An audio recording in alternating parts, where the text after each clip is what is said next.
La yoga kumbe ni mazoezi mepesi sana, wala hayachoshi, na nimejisikia raha kwa maana sikuchoka kama ninavyofanya mazoezi ya kwenda mbio na wapi, lakini pia na uhisi kabisa mwili wangu umekuwa mwepesi sana.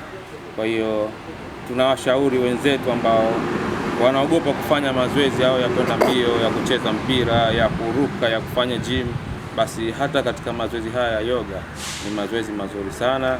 Tujifunze na pia tuchukue ushauri kwa wataalamu ambao wanafanyisha mazoezi ya yoga, kwa sababu tusichukulie yoga ni kitu cha kawaida, ni chepesi ukaenda ukajifanyia tu vovote vile ambavyo unahisi unaweza.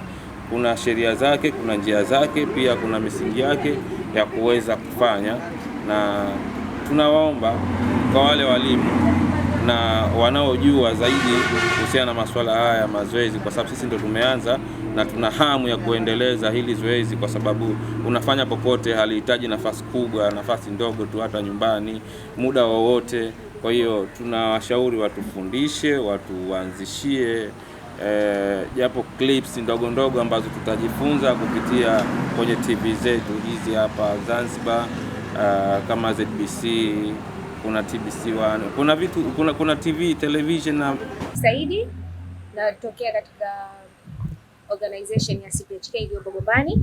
Tuko hapa leo katika hii tafrija yetu ya mazoezi ya yoga.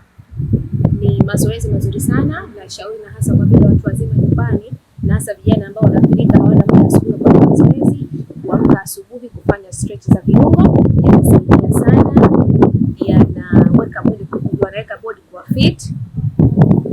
Ni bora na nikiwa na shauri kwa vijana wenzangu wote pamoja na watu wazima nyumbani kufanya haya mazoezi. It is a uniting factor. India that has had historical and civilizational relations with Tanzania, with the people of Pemba since centuries. We have one more element, we have one more cultural element of yoga to unite us together.